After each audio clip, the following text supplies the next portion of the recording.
Bonjour à tous. Dans cette vidéo, on va voir comment utiliser les tables RDP. RDP voulant dire Recreational Dive Planner. Je rappelle donc ce sont les tables utilisées dans la méthodologie PADI pour les plongées. Et on va voir comment les utiliser ici, notamment dans le cas de plongées successives. L'intérêt de ces tables RDP, c'est avant tout d'éviter les accidents de décompression. Pour rappel, donc, le corps est composé de différents tissus. Les tissus, donc, ce sont les muscles, les tendons, les os, le cerveau, le sang. Et ces tissus vont se saturer plus ou moins rapidement en fonction de la pression de l'air que le plongeur respire. Donc, avec le temps, ces tissus se gorgent notamment d'azote, qui est le composant principal de l'air si on respire de l'air. Et le plongeur dans son ensemble va se trouver dans un groupe de pression, dans un état de saturation que l'on traduit par un groupe de pression. Et ça, c'est une des tables RDP qui va déjà nous indiquer le groupe de pression dans lequel le plongeur se trouve en fonction du temps qu'il a passé et de la profondeur à laquelle il a été.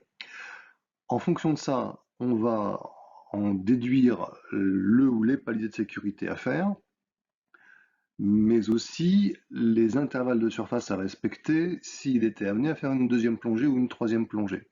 Donc, en fonction de sa situation, le temps de repos entre deux plongées devrait être plus ou moins long, et ça, la table RDP nous permet également de le déterminer. Ça nous permet surtout de déduire l'azote résiduel que l'on a quand on est en sortie de plongée. J'ai passé un certain temps à une certaine profondeur. Quel est l'azote qui reste dans mon corps, qui va continuer à désaturer dans les heures et les minutes qui viennent, et combien de temps je dois attendre avant de retrouver mon état initial que j'avais avant de faire ma première plongée. Donc tous ces éléments-là nous permettront de planifier, de connaître un peu notre situation et de planifier ou corriger les programmes de plongée en conséquence. Pour illustrer ce que l'on vient de dire et les informations que l'on va collecter grâce aux tables RDP, on va prendre le cas d'un plongeur qui prévoit de faire 3 plongées successives. Ce plongeur, il va démarrer sa journée, il sera en groupe de pression A. Il va faire une première plongée, il va descendre à une première profondeur et il va y rester un certain temps. Et quand il va remonter, la question qui va se poser, c'est est-ce qu'il fait un palier de sécurité ou pas, et dans quel groupe de pression il termine cette plongée.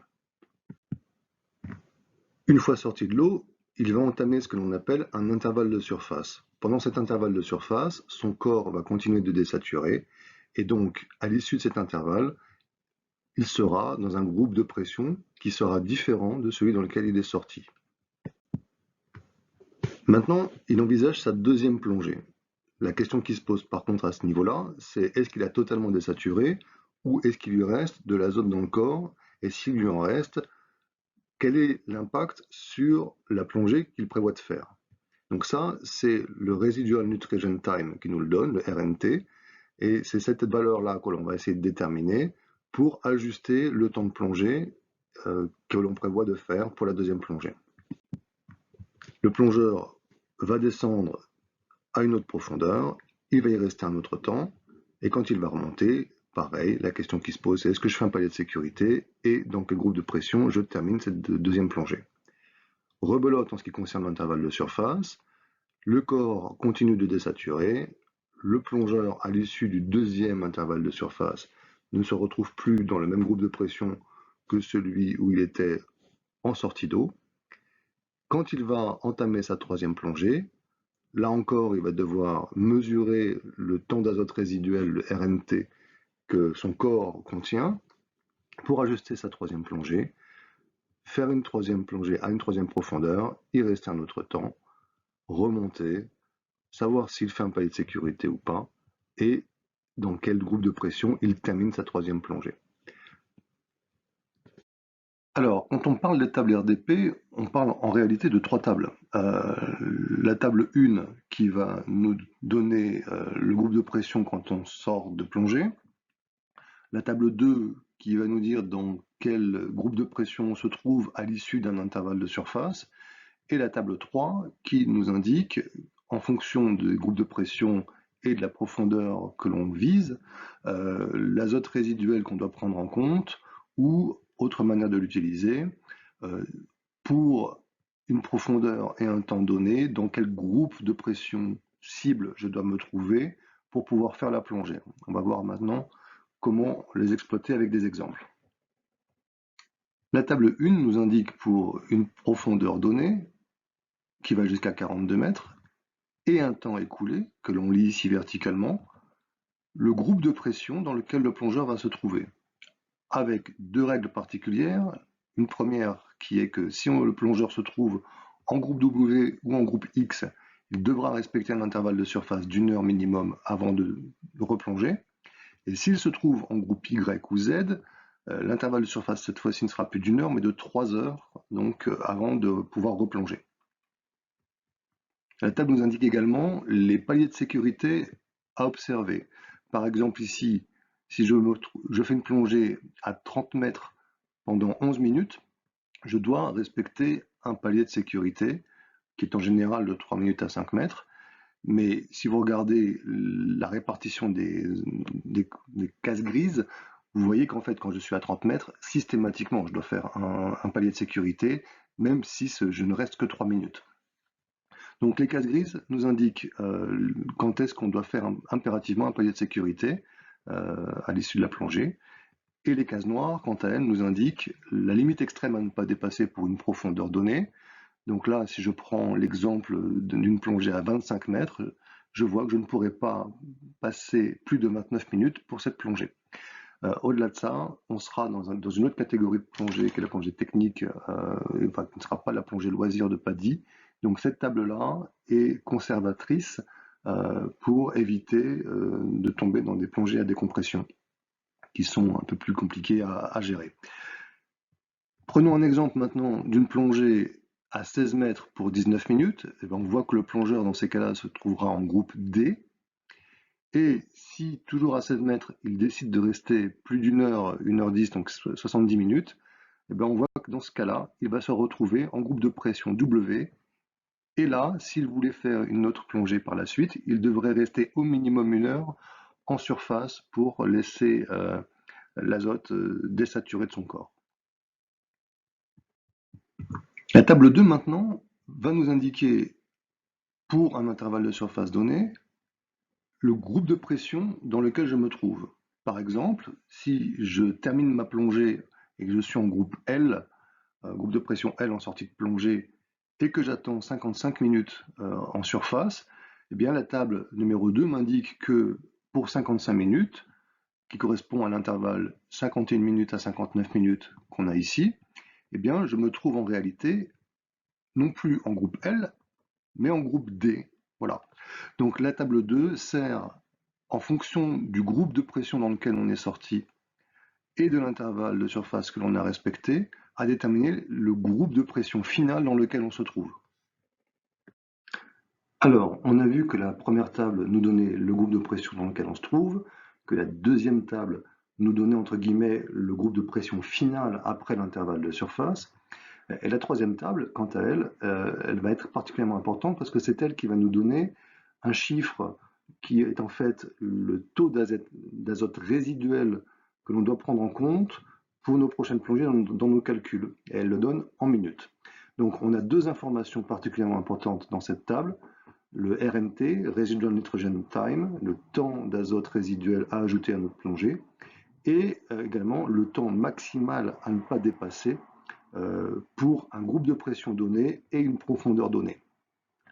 Application. Si je suis en groupe D et que je prévois de faire une plongée à 18 mètres, eh bien, en groupe D pour 18 mètres, on voit que la valeur en blanc est 16 minutes, et 16 minutes, c'est ce que je devrais donc ajouter à mon temps de plongée réel prévu pour savoir exactement la durée totale effective de ma plongée pour la profondeur que je vise. Autre manière de calculer pour connaître le groupe de pression dans lequel on devrait se trouver pour permettre une plongée, c'est de dire, par exemple, je prévois de faire une plongée à 14 mètres pour 66 minutes. Eh bien, mon plongeur, pour pouvoir faire une plongée à 14 mètres de 66 minutes, devra se trouver en groupe H. Voilà. Prenons maintenant un exemple qui est celui d'une première plongée qui est prévue à 21 mètres pendant 31 minutes. On va regarder sur la table et on va voir qu'il n'y a pas de valeur 21 mètres pour 31 minutes. Par contre, il y a une valeur 22 mètres et 32 minutes. Et on voit que cette valeur 22 mètres, 32 minutes, eh bien, elle correspond au groupe de pression P. Voilà. On voit également que cet axe de 32, donc 32 minutes à 22 mètres, est une case grise, et ça nous indique qu'il va falloir faire un palier de décompression, un palier de sécurité. On va transposer ces éléments à notre première plongée. Donc, à la base, au départ, notre plongeur se trouve en groupe de pression A. Il va descendre à 21 mètres. Il va y passer en tout et pour tout 31 minutes. Il va amorcer sa remontée. À 5 mètres, il va devoir faire un palier de 3 minutes pour décompresser, un palier de sécurité. Et il va ressortir de sa plongée. Il sera déjà en groupe P. On a donc notre plongeur qui a fait une plongée à 21 mètres pendant 31 minutes. Et maintenant, il prévoit de faire une pause de 54 minutes. Voilà. Pour rappel, il était en groupe P. Et la table numéro 2, pour un intervalle de 54 minutes, va nous donner dans quel nouveau groupe de pression il se trouve.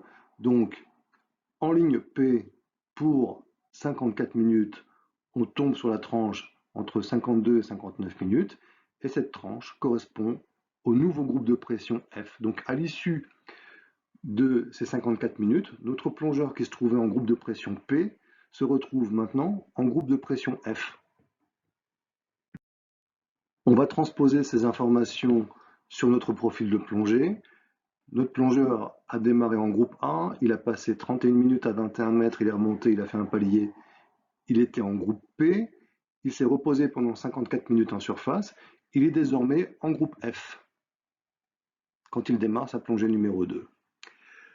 Cette plongée numéro 2, elle est prévue à 18 mètres pendant 38 minutes, donc il sait qu'il va descendre à 18 mètres, en tout cas c'est ce qui est prévu, puisque c'est là qu'il se trouve ce qu'il veut voir. Par contre, il faut quand même vérifier le temps qu'il peut passer à cette profondeur, du fait qu'il n'est plus en groupe A, mais qu'il est en groupe F. Donc c'est maintenant ce que l'on va calculer avec le prochain usage des tables RDP. On a donc vu grâce aux tables précédentes, et notamment la table numéro 2, qu'après mon intervalle de surface, je me trouve en groupe F. Je prévois maintenant de faire une plongée à 18 mètres pendant environ 38 minutes. Mais avant de faire cela, il faut que je vérifie le taux d'azote résiduel que je dois prendre en compte dans mes calculs. Donc c'est ce qu'on va avoir ici en ligne blanche. Je suis en groupe F, je descends jusqu'à 18 mètres. Sur la ligne de 18 mètres, je m'intéresse à la ligne en blanc qui me donne l'azote résiduel à prendre en compte. À partir de là, je vois que j'ai 20 minutes d'azote résiduel.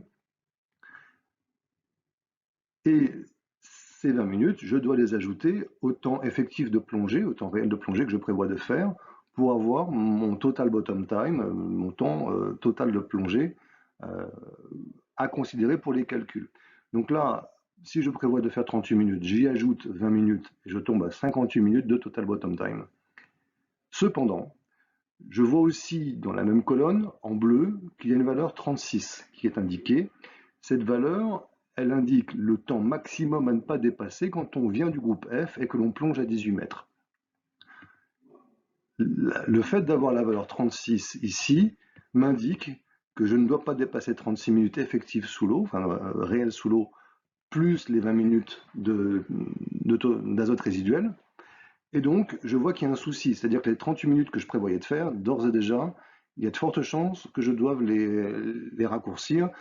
C'est ce qu'on va revérifier après en table 1, et on va voir que les 58 minutes dépassent effectivement la limite autorisée pour les 18 mètres, qui est de 56 minutes. Mais voilà, on va vérifier cela. Petite remarque cependant, on voit que dans la case juste à côté de 36, il y a 38, la fameuse valeur que je visais. Eh bien, ça m'indique tout simplement que si j'avais voulu faire une plongée à 18 mètres et y rester réellement 38 minutes, il faudrait pour cela que je me trouve en groupe E. Donc, je vais avoir un choix.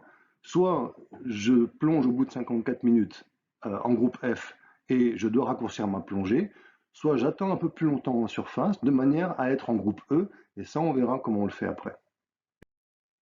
Je reviens sur ma table numéro 1 et je récapitule un petit peu les informations que j'ai pu collecter jusqu'à présent. Je suis en groupe F. Si je plonge à 18 mètres, j'ai un azote résiduel de 20 minutes à appliquer à ma plongée. Je prévoyais de plonger 38 minutes plus 20. Ça voudrait dire en fait que je plonge pour les calculs l'équivalent de 58 minutes. 18 mètres pendant 58 minutes, on voit ici effectivement que ce n'est pas possible. Je suis capé à 56 minutes. Donc, moralité, j'écourte ma plongée dans la mesure où je suis en groupe F de 2 ou 3 minutes, histoire de tomber en dessous de la valeur limite. Et je réactualise mes calculs, mais à la baisse, en disant, voilà, maintenant je ne plonge plus 38 minutes à 18 mètres, mais bien 36 minutes maximum à 18 mètres, étant donné que je suis en groupe F. Petite remarque maintenant, je vois que si je plonge à 18 mètres pendant 56 minutes, je suis en groupe W.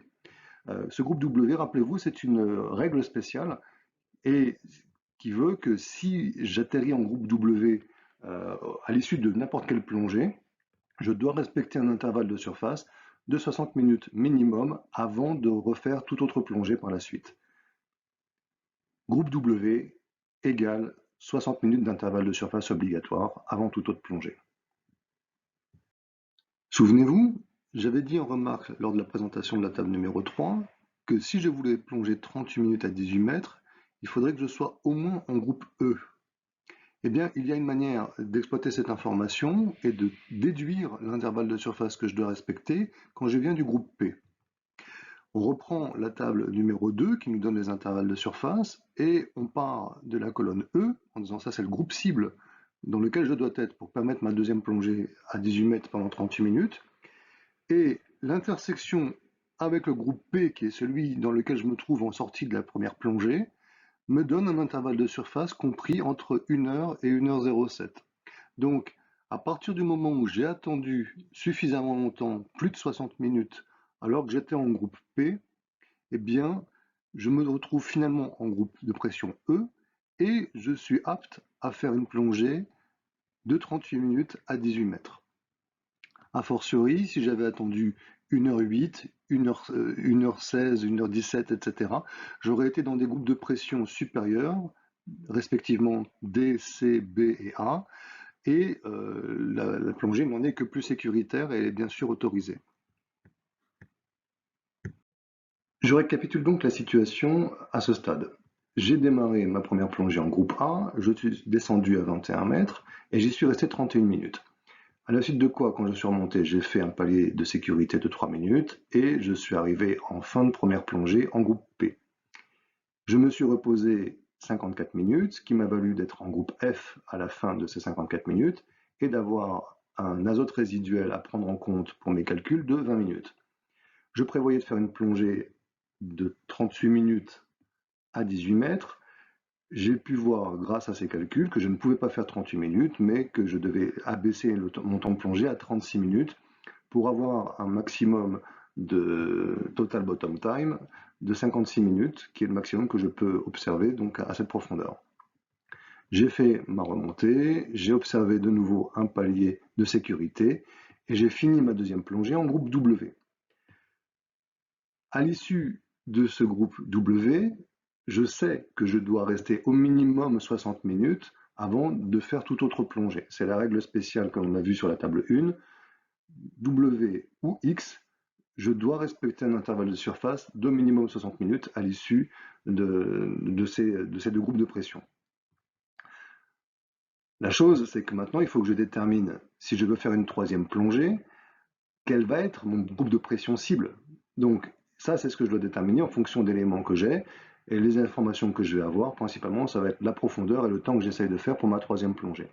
Donc, je prévois de descendre sur un lieu qui se trouve environ à 20 mètres de profondeur et j'estime devoir y rester environ 31 minutes.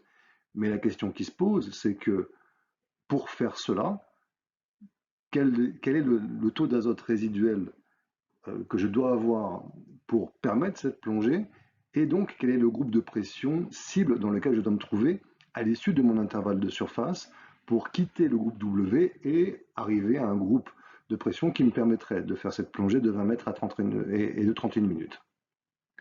Ensuite, il faudra aussi que je vois si, pour cette plongée, est-ce que je fais un palier de sécurité et dans quel groupe de pression j'atterris à la fin. La question que je vais me poser maintenant, donc, grâce à la table numéro 3, c'est quel groupe de pression je dois viser pour permettre une plongée de 31 minutes à 20 mètres. Eh bien, c'est très simple. Sur cette table-là, je vais utiliser la ligne en bleu et chercher la ligne 20 mètres. La ligne bleue qui m'amène aux 31 minutes. Je vois que je n'ai pas 31, mais j'ai 30 ou 32.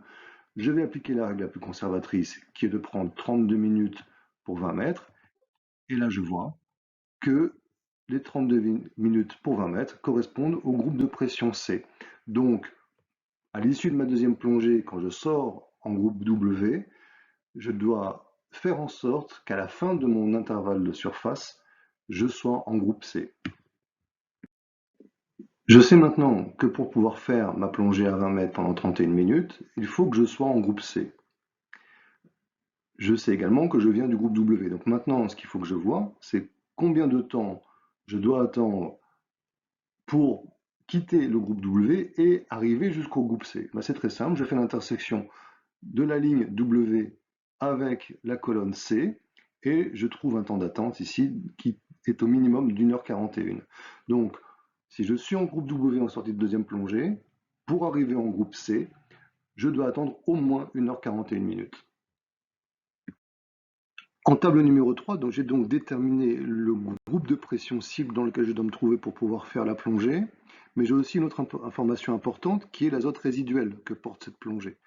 En groupe C, pour 20 mètres, l'azote résiduel que je dois prendre en compte, il est de 13 minutes. Donc je suis dans la situation où pour faire cette troisième plongée, d'une part, je dois attendre d'être en groupe C, d'autre part, je dois ajouter 13 minutes à mon temps réel de plongée pour obtenir le temps effectif total de plongée, le total bottom time, en l'occurrence 31 minutes prévues plus 13 minutes de pénalité donne 44 minutes, donc le temps total que je vais utiliser pour mes calculs de troisième plongée n'est pas de 31 minutes mais de 44 minutes. À partir de là, il est très simple de revenir à la table numéro 1 et de dire que pour une plongée à 20 mètres pendant 44 minutes, eh bien, je suis tout simplement en groupe T. On note aussi que pour 20 mètres pendant 44 minutes, la case est grise, et donc pour cette profondeur et ce temps, on doit faire un palier de décompression. On récapitule donc les informations qu'on a pu collecter grâce au tableur RDP jusqu'à maintenant. Notre plongeur a démarré sa journée, il était en groupe A. Il a fait une première plongée à 21 mètres où il est resté pendant 31 minutes, ce qui lui a valu de faire un palier de décompression de 3 minutes et de terminer sa première plongée en groupe P. À l'issue de cette première plongée, il a observé un intervalle de surface de 54 minutes, ce qui lui a valu de terminer cet intervalle en groupe F. Ce groupe F lui a permis de détecter qu'il avait 20 minutes de pénalité d'azote résiduel à prendre en compte dans le calcul de sa deuxième plongée. Pour une plongée de 18 mètres, il a donc rajouté 20 minutes au temps qu'il prévoyait de faire et détecté qu'il ne pourrait pas plonger 38 minutes, mais qu'il devrait au maximum rester au fond 36 minutes pour respecter les limites de la table RDP, en l'occurrence 56 minutes de total bottom time. Quand il remonte de sa deuxième plongée, il sait qu'il doit faire un palier de sécurité à nouveau de 3 minutes et qu'il termine en groupe W. Le groupe W est une règle spéciale qui veut qu'on respecte un minimum d'intervalle de surface d'au moins 1 heure avant toute autre plongée par la suite. En l'occurrence, il prévoit de faire une troisième plongée à 20 mètres et son plan, sa prévision est de faire 31 minutes à 20 mètres. Pour cela, il détecte grâce à la table RDP numéro 3 qu'il devra être en groupe C et pour être en groupe C, grâce à la table numéro 2, il déduit que l'intervalle de surface minimal qu'il doit respecter est d'1h41. Grâce à la table numéro 3 à nouveau, cette plongée à 20 mètres en étant en groupe C en démarrage de plongée lui vaut un azote résiduel de 13 minutes à ajouter à son temps de calcul. Et donc ces 13 minutes viennent s'ajouter aux 31 minutes qu'il a prévu de faire, ce qui fait un total bottom time de 44 minutes. Et ces 44 minutes pour 20 mètres lui valent de faire un palier de sécurité à 3 minutes et de terminer en groupe T. Merci, j'espère que cette vidéo vous a aidé dans votre compréhension et l'utilisation des tables RDP et donc vous sécurisera aussi pour les prochaines plongées. Si vous avez des questions ou des commentaires, n'hésitez pas à les poster sur la vidéo, comme ça je pourrai, le cas échéant, revenir vers vous et y répondre.